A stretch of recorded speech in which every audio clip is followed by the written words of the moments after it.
This has been the most difficult episode for me to get through since probably the first episode I've ever shot for this channel. I don't know why. The devil, that's what I'm saying, trying to hold me back because y'all gonna get free. Oh, so many people, so much debt. But it's not too late to fix it. Oh. Welcome to Alicia Behind the Scenes Below the Line, the Stewarding Your Finances edition. I'm Alicia, and let's talk about debt, baby. Let's talk about eliminating it. Please subscribe, like, comment, and share. Now let's get to it. Okay, friends, let's define what debt is. Debt is simply, usually money, that one person owes another. And I want to show you how to even see what our national debt average is because it is astronomical.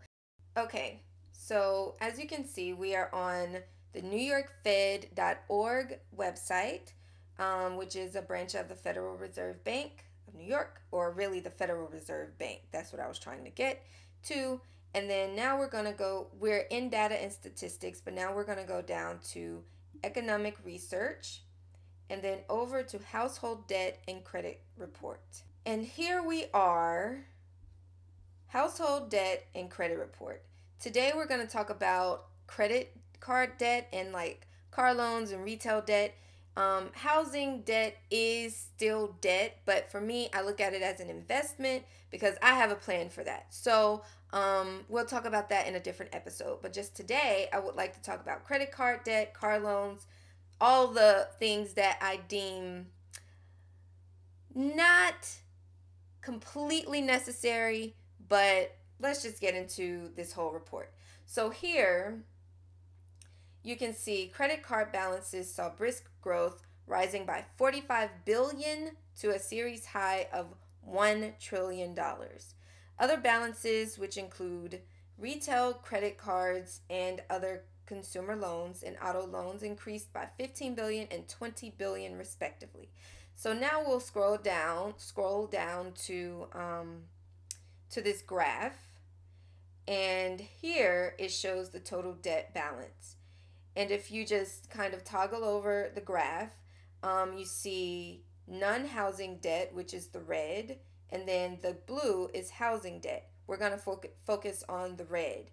So it started in 2004 quarter one at $2.1 trillion, and then we're going to mosey on up here to 2023 quarter two, $4.7 trillion. That is a $2.6 trillion increase in less than a decade, in 9 years. Okay? That is significant. That is astronomical. And so if we go back down to this peak here, this is 2008, and that is where a lot of us know we had a recession because of the 2007 housing crash. And then folks ain't got no money,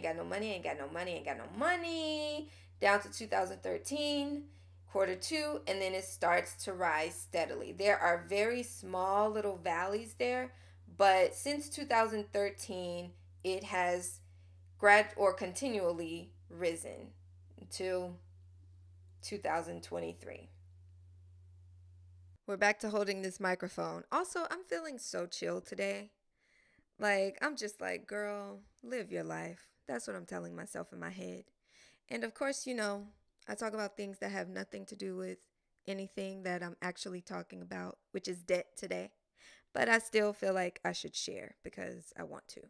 Anyway, when I first got to college, my mom, she stressed. I mean stressed. If you know my mama, she has no problem with nagging you. If it's something that she knows is right, she is going to nag you, and I love her for it. But she would stress to me, do not get any credit cards. Don't let nobody talk you into it. I don't care how much of a discount they tell you can get. Do not get a credit card. And I heeded that because I had known family members who were in a lot of credit card debt and how difficult they were trying to pry themselves out of it. My very first credit card, actually, I was in college. It was probably my sophomore year in college, and it was strictly out of necessity. I had a work study job, but I couldn't afford anything whatsoever. My mom was still at that time, I think, paying my rent, which was like $500 a month. Nothing like what rent is today. But I couldn't even afford that. I'm not even sure I was paying my little $60 phone bill. But I got a credit card, but I was like, okay, I need to get a credit card that is smart. So I need a credit card for gas and groceries because those were the things that usually had to come last because I didn't know how to manage money and I didn't even have no money to manage at that time. So Sam's Club had this student deal where I think I was maybe, I can't remember if I was pre-qualified or pre-approved. Anyway, I remember I got approved for it and you could only use it at Sam's and Walmart, which was great because I could only buy food or gas, the two things that I needed. So I had that credit card and it may have had a $500 balance. I don't remember because I actually let that account close. But that was my first credit card for probably, I don't think I got a credit card until after college. So I probably had that one credit card for a good 2 or 3 years before I got a major credit card. But I categorize my credit cards in two different categories: unsafe credit or lines of credit, and safe credit. And the unsafe credit cards I consider to be things like retail credit cards, like a Sunglass Hut or a Belk or somewhere where it's not a necessity. You don't have to always buy clothes. You don't need to buy sunglasses. Sometimes people who have eye problems, yeah, sure, but go through your insurance to do that. But those are the kinds of credit cards and lines of credit that I consider unsafe. And then the safe ones, I consider that Sam's Club one that I had, and then I got another one through my bank. That was my second credit card, and I think I had $1,000 limit when I got that because I had like no credit whatsoever besides that Sam's credit card. And that one I used to help me pay my bills. So at that time, didn't have a lot of bills. I still don't have a lot of bills, but I mean, I had like minuscule amounts of bills. So my rent, I had moved into a little studio apartment where I was actually able to afford my own rent, and it was $665 for everything but internet, and I think it was everything but internet actually. $665. So I would put my internet on the credit card because I was working at Sunglass Hut at that time and then also still in college. And so I used that credit card to pay my internet because I was barely making enough to pay for my rent. Barely making enough to pay for my rent. So I consider that safe because not once, now let me not tell that story because I don't remember, but maybe not often. Not often did I use that credit card for things outside of what I needed, whether that was groceries or it was my internet bill or things that I absolutely needed because I did not want to be in debt. And then it wasn't until the last 2 years, yeah, I think it was 2021. I think it was 2021 when I got my second major credit card, which I'm considering a safe credit card. And that is only because I had received an email or maybe even a mail or both that I was pre-approved for a card. And I was like, nope, I don't need that. So I trashed it. I deleted it out of my inbox. But then I had a show in the UK. I had never traveled outside of America, outside of the United States before 2021. And so I didn't know anything about the exchange rates. I didn't know how to even pay over there. I knew absolutely nothing about traveling internationally. But I learned real quick when I got over there that the dollar was not, I don't know how strong the dollar is now compared to the euro, but it was not as strong as the euro. So if I'm spending a dollar, or if I'm spending 1 euro, then I think I was spending like $1.50 or like $1.60. But it was just adding up because of the exchange rates and stuff. And I was like, oh no, this is not okay. So then I was like, well, maybe if I go get some cash out, then that'll make it cheaper. Well, I went to get some cash out the bank, and they charged me an enormous fee just to get cash out. So I said, what can I do that ain't gonna cost me a lot of money? And I remembered that credit card that I was approved for. And so I researched the credit card. This all happened within like 24 hours. I researched the credit card, and I looked because you could pay with Apple Pay. I don't even know that I had ever paid with Apple Pay before getting that credit card. And every single place that I went to in the UK took Apple Pay. So I immediately signed up. I immediately had access to this money, and I started to use that. And I actually started earning points. I mean, earning cash back on my credit card through my bank. I was earning points, but I think I could exchange it for cash, but like this was liquid cash, the Apple Pay card. This was liquid cash that I could use right then. So that's how I ended up with my second major credit card. And then the third credit card I have, it is for my car. So, and when I say for my car, I mean like maintenance for my car. So it's through a mechanic shop. And the reason I'm not telling you specifically is because I don't know how secure stuff is. And I don't need nobody trying to look up my information and trying to figure out where my credit cards are and then scam me or something. That's why I'm not mentioning these places or the kinds of cards that I have. But the third one, the auto shop card, I only use that when I have to have repairs or things that are over, like if it's 300 or more, then I'll use that card. Only because I hate spending large sums of money. But I have the money there to spend. But at least I have that card if there is ever a time where I don't have the extra money to spend on if I need new tires. Or actually the other day, 2 days ago, my battery died.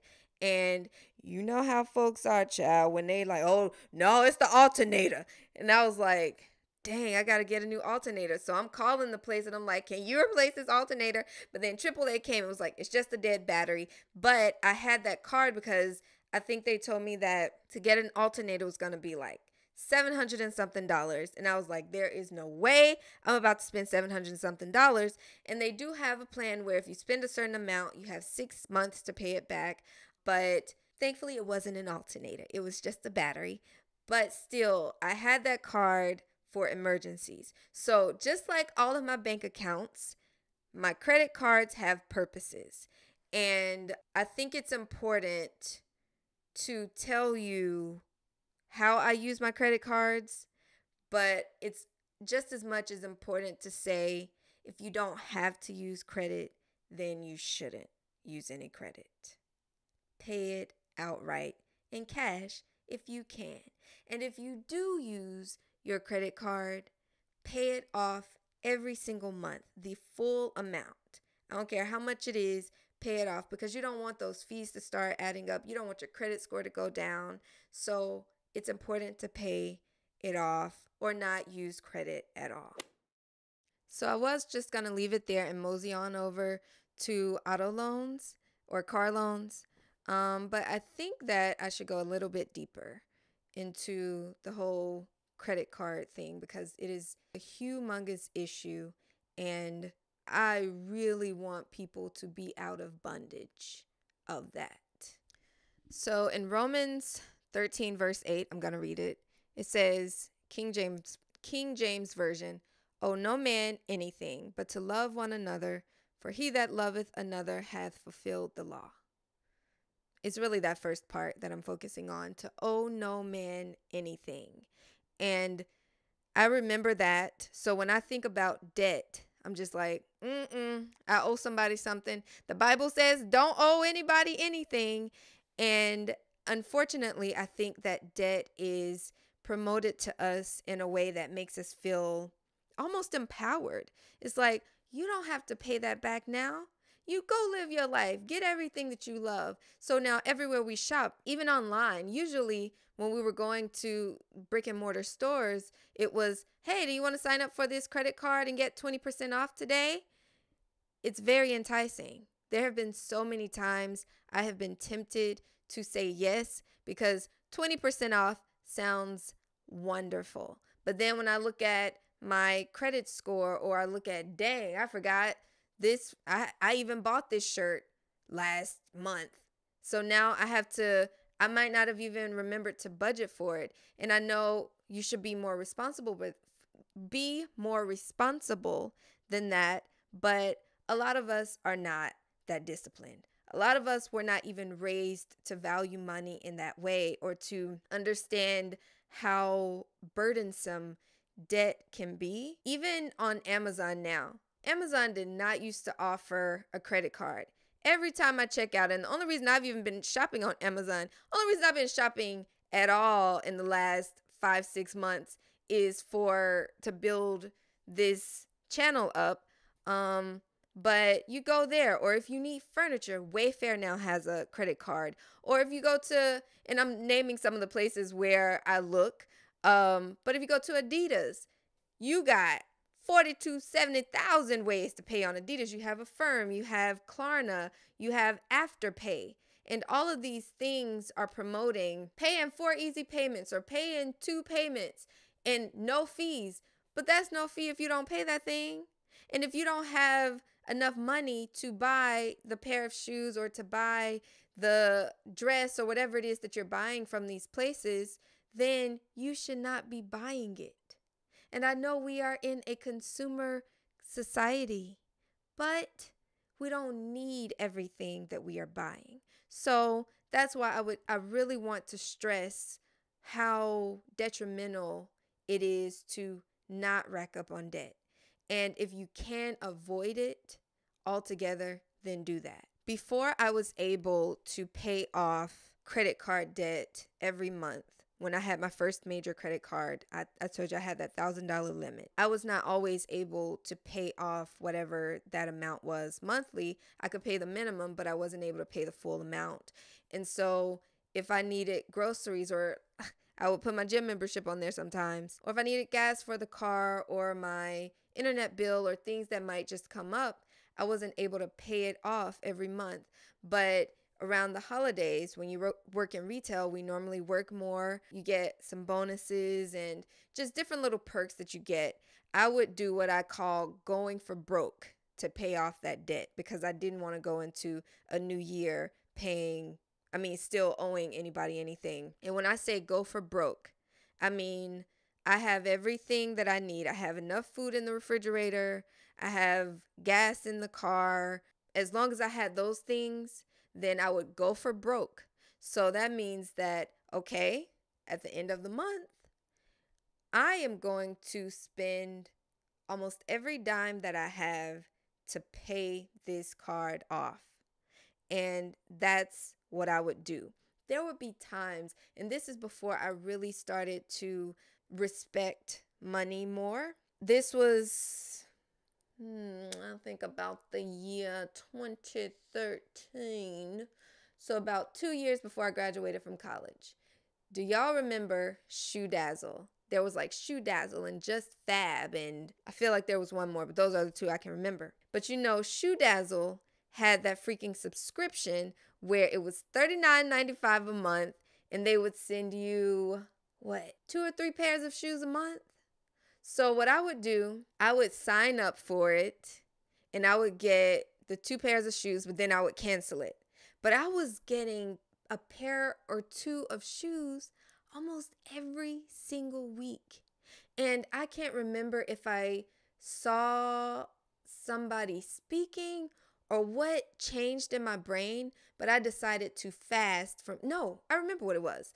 I did that 21-day financial fast book, and in it, it tells you for 21 days to fast from spending money. And there's a biblical principle to it, but essentially it's that if it's not a necessity, so if it's not food or gas or your necessary bills, then you abstain from spending any money.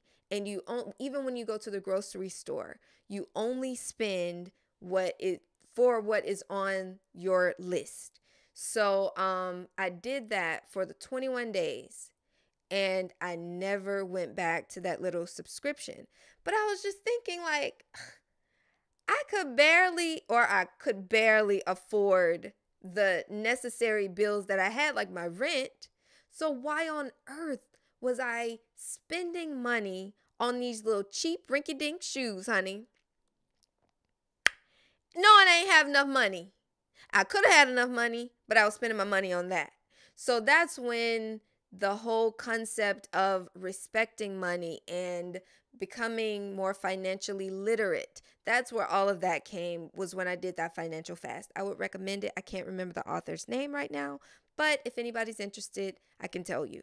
But that's where it started. So I stopped buying the shoes. And then once I realized, oh, I can do this. I think this was like April of 2013. And I remember it so vividly because that was also a time where I can't remember what it was that I wanted. I wanted something so badly, something that I didn't need, but I wanted it. And I remember crying because I said, I don't want to be responsible. And I cried. I cannot remember what it was. Clearly, it wasn't important. But that's when I was like, I have to be disciplined. If I don't want to be in this perpetual cycle of debt and just paying off somebody, then I'm going to have to be more disciplined. And that's when I started being more diligent. Like I increased the amount that I was contributing to my 401k and all of the things I've already told you about. But that's where that comes from. So it comes from experience of being really poor with money and then having a mental shift and doing better.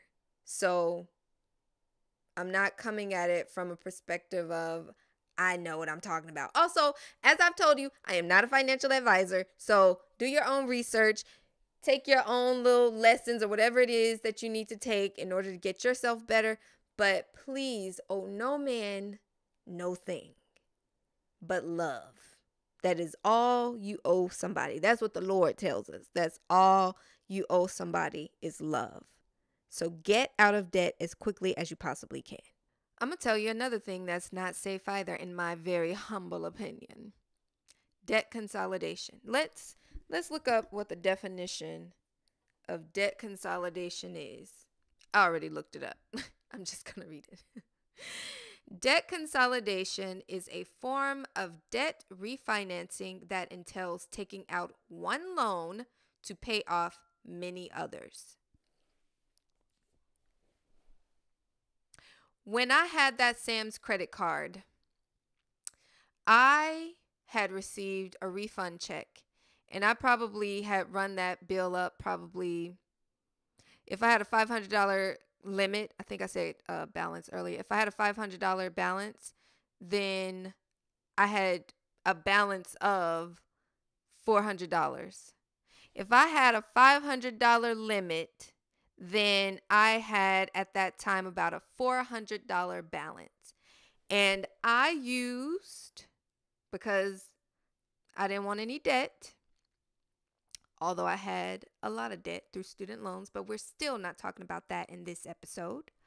I used a little piece of my refund check from financial aid to pay off that. Now, that's not necessarily debt consolidation because I didn't take out that loan specifically to pay off that debt. I just used the refund check to pay off that debt. But I should have been using that refund check to send it right back to them, but I didn't. I kept it because I ain't know nothing about no money at that time. Because I don't even think I needed the rest of that money. Anyway, who knows where it went? Who knows where it went? Not me. I still got to pay it off. But like I said, we're not going to talk about that in this episode.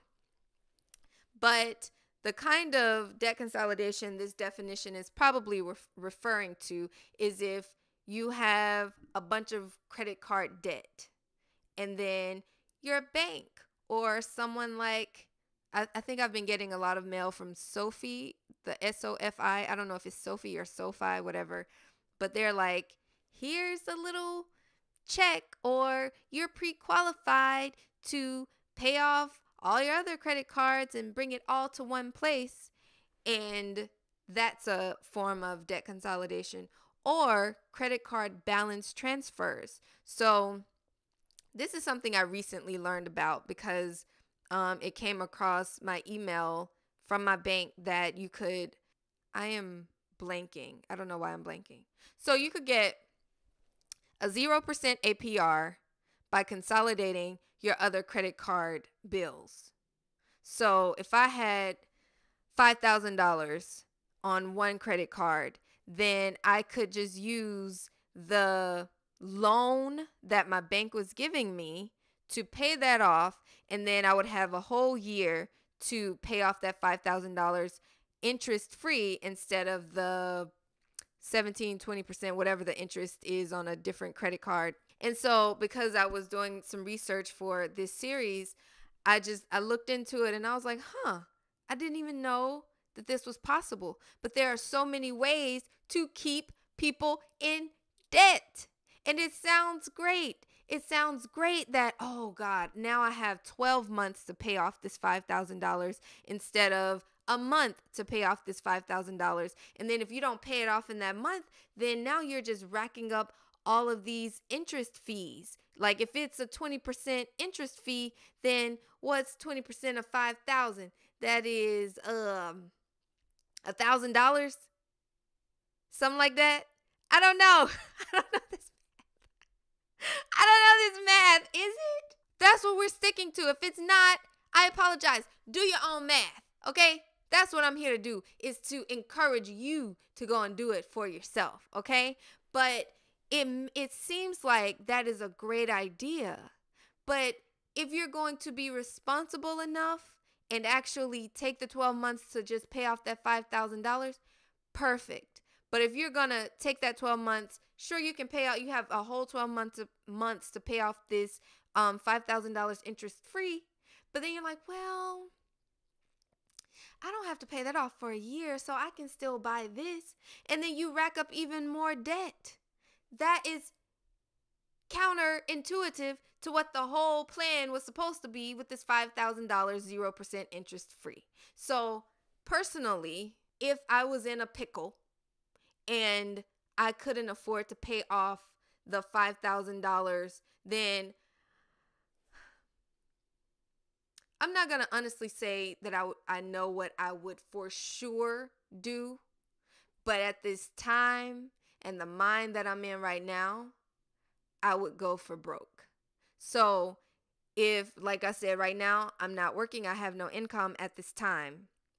But if there's a way, I have a few more dollars in my savings, what can I give up to be able to go for broke and pay off this bill? And like I said, when I mean go for broke, I have everything that I need. So I have enough food and I have gas and my mortgage is paid. But I'm going to put every extra cent that I have to pay off this $5,000, because why? That don't make no sense to get out of debt to go into debt. But that's what they're promoting. And Alicia is against it. I am not for it. I am against it. You understand? I am against debt because that is a different form of bondage. It is bondage. You are not free when you owe folks money.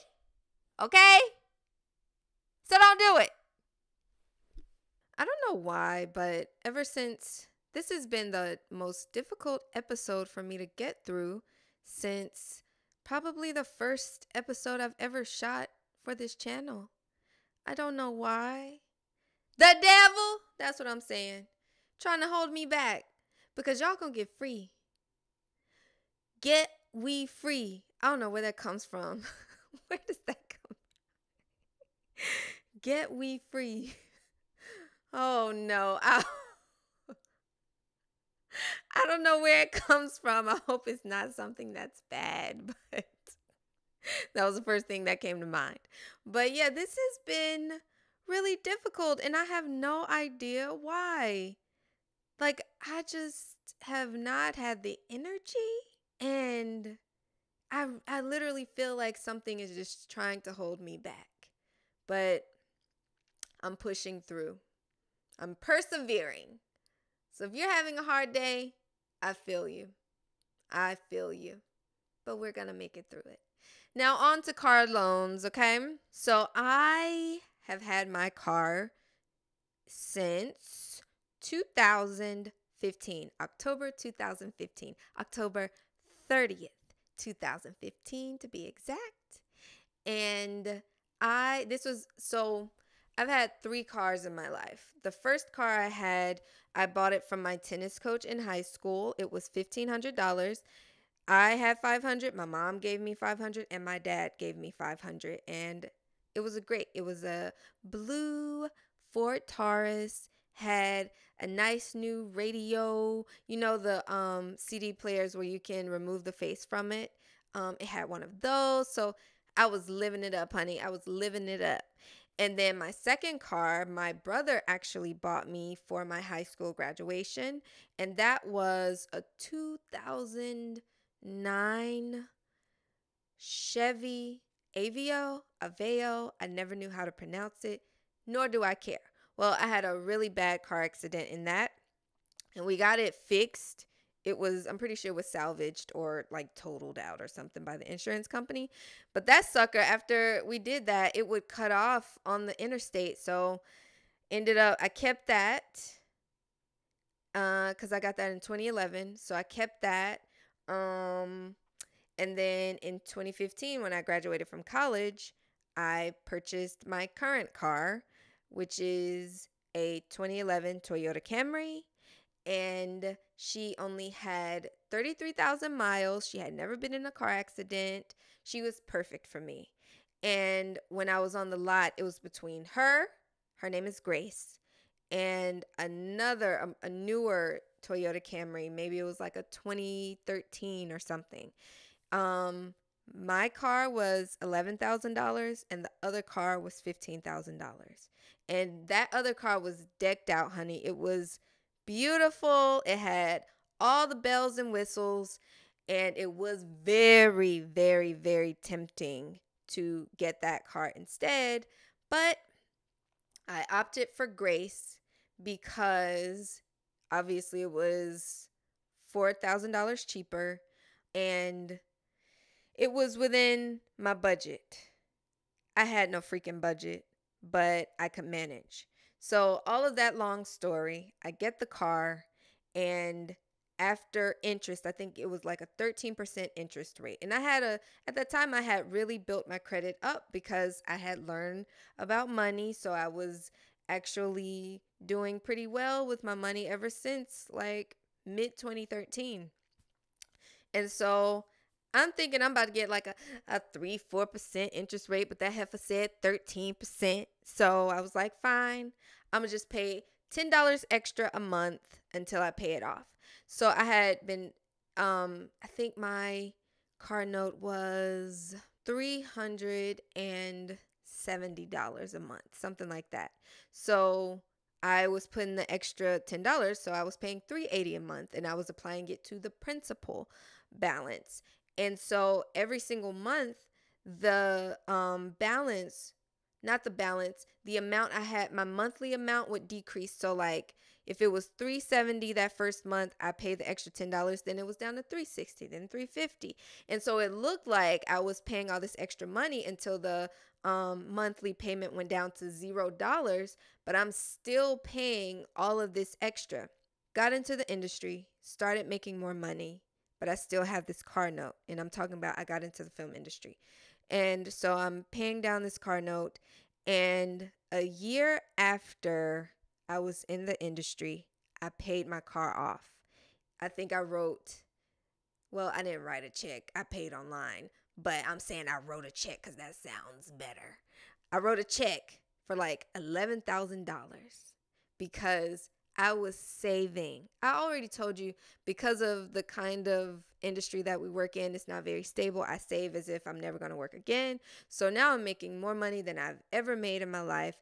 And my bills, I still had that $665 a month rent. I think the whole time I lived in that apartment for about 5 years, and the whole time it only went up by 30 freaking dollars. Okay, $30. That's it. The whole 5 years I was there, it only went up by about $30. So I'm still paying this super low rent, and I still have no credit card debt. I have no extra bills.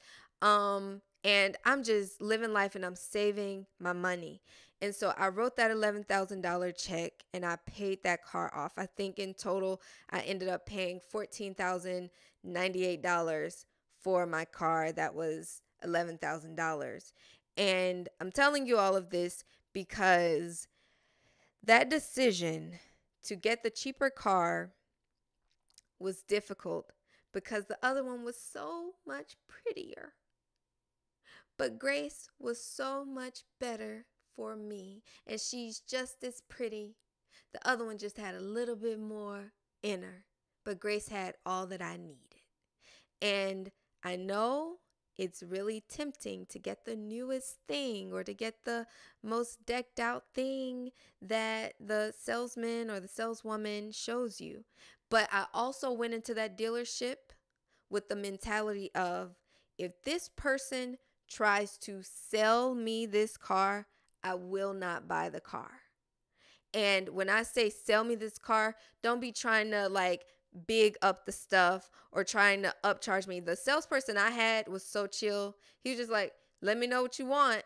And then he helped me after I made the decision.